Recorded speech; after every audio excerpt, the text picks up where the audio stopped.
Jesus wants a present from you this year. We always talk about Jesus and the gifts that he was brought, and it's beautiful and it's wonderful, but I think Jesus wants a present this year. And he wants you. He wants you. He wants all of you, every part of you, every detail of who you are. All the good, all the bad, all the indifferent, all the things you love, all the things you hate. He wants all that wrapped up inside of you, given to him. The hard thing about surrender is there's a lot of unknowns. If you were to be given a gift that you weren't sure what was going to actually happen if you took it, if it was a sum of money, or if it was, you were going to think there were strings attached, if it was something highly valuable, and you're going to wonder if there's anything that you have to do in return for this gift. Isn't that how we sometimes frame things up? Like if we receive something from somebody, we feel like, well now I owe them in a way. Because we don't understand what a gift is. When we think about healing in the Bible, it's a gift from God. Healing is a gift. And so if I were to hand you the keys to a brand new Bentley, you wouldn't keep thanking me for it and wondering if you get to keep it or not. Like 2 years goes down the road and you're driving your Bentley and you see me, you're like, oh, I can still have this, right? Well, no, of course you wouldn't, because that was a gift to you. And so healing, things like that, the things we're going to talk about are gifts to you that you benefit from. And so I always look at it like this. To every part of surrender that I need to bring to him, there's always obstacles in my way. So in order to overcome those obstacles, he has given gifts to you in order for you to become the gift for him. Does that make sense? Every gift that I'm going to talk about today that he has left for you is something that will always lead you back to him. It's always going to lead you back to Jesus. Because we get confused, we get off on our own little ways of doing things because sometimes we know better than Jesus. So we try to figure things out and we try to, manipulate our way through life a little bit. And we want to think that we can have a handle on it. And then all of a sudden things are falling apart or they're a mess or whatever. And then we realize how bad we need God. And so we end up back on our knees. And we should have started there in the first place, I suppose, and consulting what Holy Spirit would say before we make a decision. But that's a whole other sermon, right? And so let's talk about some of these obstacles to surrender. You don't know where it will lead you. That's the first one. You do not know where it will lead you. Because when you surrender to somebody, it's a total 100% yes. You're giving up your power and your right. Remember last week we said that kingship and democracy couldn't be any different. You don't get to vote on what God says. But he's put things in place for you so that you can live your best life so beyond your wildest dreams that you wouldn't even know what happened. You're going to, by the time, if you have a complete surrender, by the time you get to the end of your life, you won't even know what hit you. You'll be like, I can't even believe that happened. That is unbelievable. Like in the moment when God does things, when he brings surprises to the table, when he does amazing things and he leaves things for you to find. Because I believe that God hides spiritual things for you to find throughout your life because he is a God who is interested in your interest in him. And so he will put things in place so that you can have your life completely seasoned by surprise, completely seasoned by the miraculous, completely seasoned by power. Anybody who says that the Christian life is a boring life has actually probably never experienced his power. And that's sad that that's a large portion of our brothers and sisters. I want you guys to have a power encounter with him. But sometimes what gets in the way of the most miraculous things in our life is what's between our ears. It's all the things that we allow ourselves to create roadblocks for us. So let's talk about it. You don't know where it's going to lead you. So here's the risk of not knowing where it's going to lead you. You have uncertainty. There's a lack of information. There's not like a set out plan. Who likes to know every detail of every plan? Yes, I know Jason does. Yeah? You're a planner. You have that kind of engineer kind of brain. You like to know the framework. Who is just okay with whatever kind of happens? You just kind of go with the flow. all of us are much happier and stress-free. There's no guarantees. There's no guarantees in an unconditional yes. Remember what we said last week about an unconditional yes? If you place conditions on your yes, that's not surrender, that's hostage negotiation. That you're placing a set of demands in order for you to surrender. In order for you to give him your yes, there has to be a set of demands that are met on my part. That's hostage negotiation. And obviously we're holding ourselves hostage and not allowing ourselves to experience freedom that way. Because we want to keep and compartmentalize parts of who we are. Because we assume that will be more convenient. So that just in case the Holy Spirit and the Jesus thing doesn't quite work out, we still have option B to run to. We all do that. We might not realize that we do it, but we do it. So here's the gift that he has put in place of the risks. Uncertainty, lack of information, no guarantees. Here's the gift he's given you, faith. You're like, that's pretty simple. I'm not impressed yet, Pastor Sheen. Okay, let's just read a little bit of this. Faith is a gift, Romans 12:3. In accordance with the faith God has distributed to each of you. Each person is given a measure of faith. A measure of faith. And you can grow it based on your experiences. Or you can let it stay stagnant on your lack of experiences. So each person is given a measure of faith. And it's almost like an investment. I'm going to give this much to you, and we're going to see what you're going to do with it. You can either grow it, or you can sit on it. But either way, it's your gift. You can do what you want with it. It's a gift. So I made up a cool little acronym, because I like things like that. Forward, ahead, in trusting him. When I say that I'm having faith, I say that I'm going without knowing, like Abraham did. God says, go to a place that I will show you. He says, get out the dough, and I'll show you Mo. And so Abraham just had to go. And he had a season in his life where he wavered in faith. But in the New Testament, God calls him the father of faith who never wavered.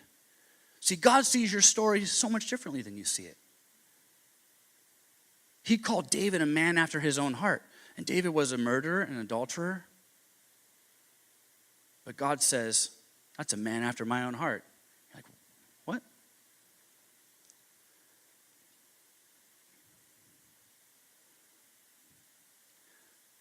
When you get into the place where you need faith,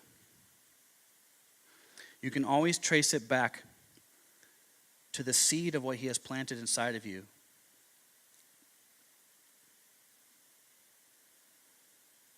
This is just coming to me right now. Hold on. I just feel like something's coming up. When you're in a place where you are forced to get in your prayer closet and you need faith, you can inevitably almost always translate that back to a season where he had put that seed inside of you to see what you would do with it, to see if you would plan along with it, to see if you would water it, to see if you would tend to that seed. And then a lot of the times we find ourselves in a place where we're having crop failure, and now we need like faith just to be rescued.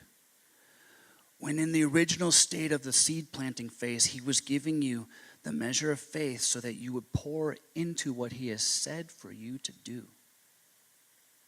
So that you don't end up over here in desperation trying to clean up your messes.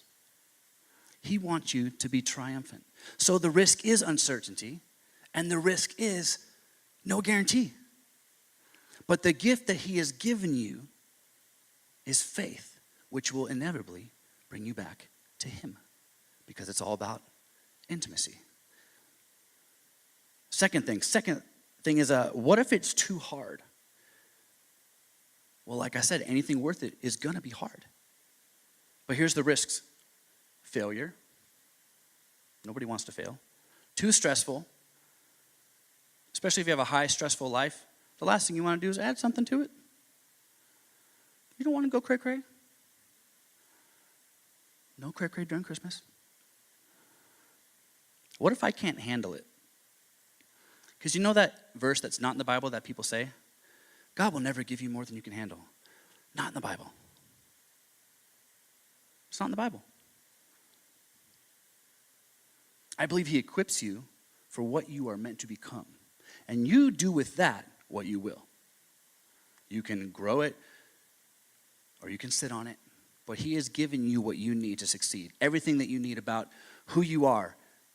The artistic side of you is a prophetic framing of what you are meant to be and what you are meant to do in the earth. But a lot of these things always get in our way. If it's too stressful, what if I can't handle it? Failure, what if I completely ruin this? What if I completely blow this? Well, then step one with the first gift, let's trace it back to that first.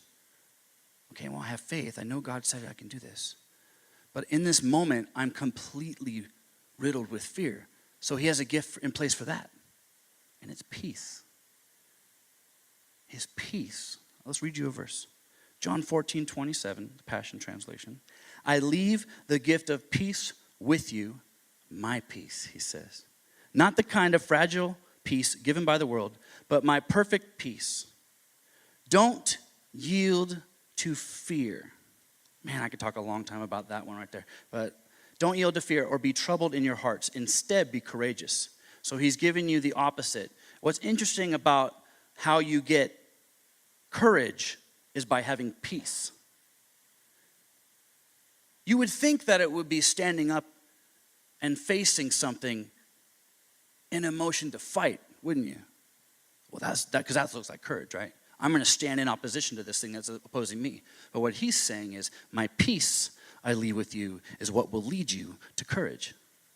It's resting in him, knowing that he is the author and perfecter of your faith, and that he is the one that leads you into the fire, but you come out not smelling like smoke. That the peace that he gives you is this. It enables you to push and endure all circumstances every time. The fuel that you need to get through what you are going through now is peace. Because if you can have the peace that's already been left for you, by the way, you don't have to conjure it up. You don't have to stir it up. It is actually already here available to you. My peace I leave with you. Now, I don't know about you, but the peace of Jesus has got to be something pretty strong. Because if he was able to walk through what he did and live the way that he did, that was some amazing peace. Because he was able to oppose so many obstacles. He was able to get in front of every single sickness and see it done. Now, there's part of that that's faith, but there's part of that that's peace. In order for you to move in the miraculous, in order for you to see the impossible become possible, you don't just need faith. You're going to have peace. Because for you to endure the journey, faith gets you started, peace keeps you sane, or at least holding on by a thread. See, the stress says that you can't do it, but peace says that you can. Amen? The job that you have might make you crazy, but peace says that you can get up and go there on Monday. Remember, the fastest way out of the situation that you don't like is becoming content and having a good heart and digging in with all of you. I guarantee you God will move you on sooner than if you dragged your heels. I have quite a few stories that I can share with you on a personal level. Here's the big one. And here's what I think a lot of people deal with. What if I'm not enough? What if I'm not enough? What if I'm not cut out for this? What if I don't have what it takes to pull this off?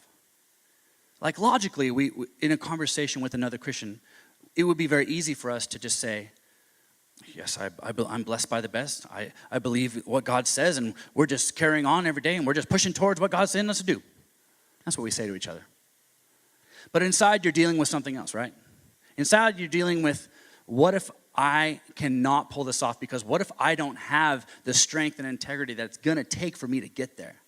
Or what if I don't have what the other people have that are doing what I'm doing? Like they're doing okay because they have those things, but I don't have that, so how am I going to do that? Or I'm not like them. They have all these strengths. They have more money. They have a better job. Their kids aren't as crazy as my kids.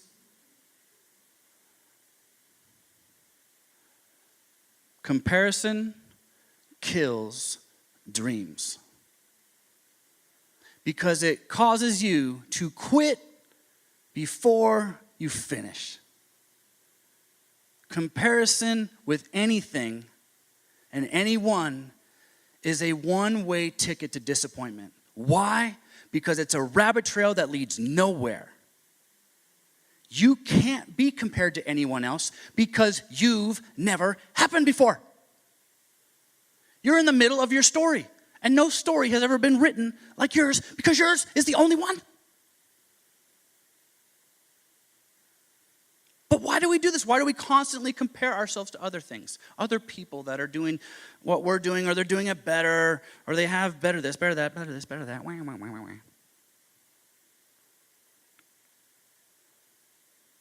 I don't know the answer. I was just wondering if any of you knew. The risk of this is you won't measure up.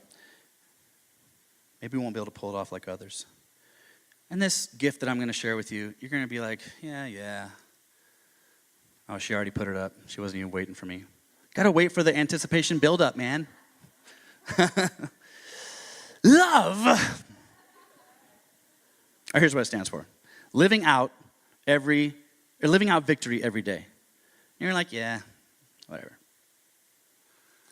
But when you get in a place where you can actually love who you are, you're going to find a measure of victory that you have never known before. I think the rejection that we experience has very little to do with other people and a whole lot to do with us not liking who we are. There's a whole lot of self-hatred going on in humans.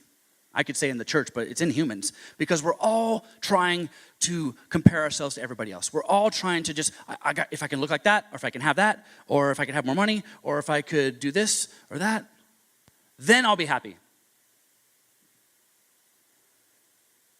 And if you have a logical conversation with somebody else, you'll realize that that's not true. But in the moment, in your alone time, in the spaces where you are deciding whether you're going to walk in faith, whether you're going to keep your peace, whether you are going to be a person who is loved and knows how to give love. Because 1 Corinthians says this, love bears all things, believes all things, hopes all things, endures all things.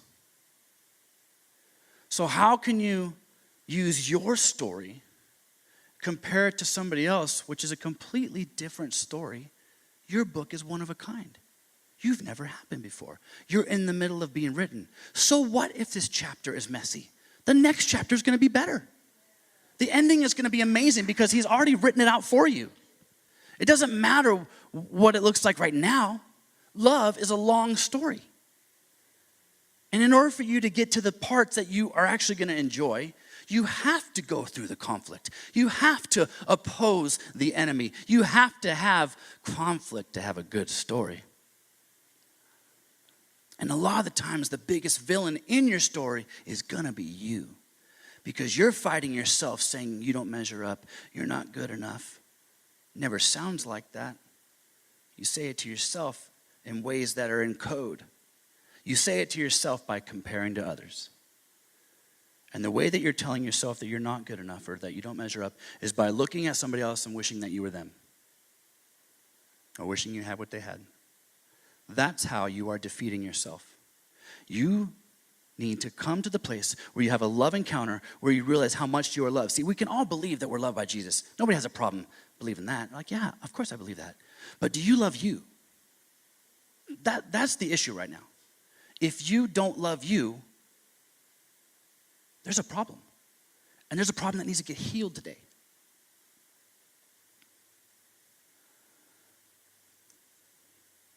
See, when things get too heavy, you bear it. You bear the load because of love. When it's beyond your sight, you can believe that it's coming because of love. because it believes all things. When it looks like it's not going to happen, you can have hope, which is the general expectation of good happening. It's a little bit different than faith. It's the general attitude of good is coming. And remember how we talked about how we get hope? That you endure, you stay in the conflict. You endure the conflict so that it builds character, which releases hope in you. We don't run away from conflict. If there's anything I want to leave with you guys in 2018 is do not run from conflict. Do not tuck your tail and back away from conflict. You need it to grow. You need opposition to grow. You should be charging into it. Not like a crazy mean person. Don't look for arguments with people like those weirdos on Facebook that are just looking to cause problems and stress me out. And they get unfollowed. Just click that little button. You're done. When it's really difficult, you can endure because love is your fuel at your center. See, doubt says that you can't do it like others, but love says you can do it better. Because you've never happened before, so nobody's going to do it like you. So it'll be unique altogether. And it'll be special and completely rare. Why is it rare? Because there is no other you. So everything you do is amazing and unique and special because you are one of a kind. Therefore, you are the rarest form of you that has ever been.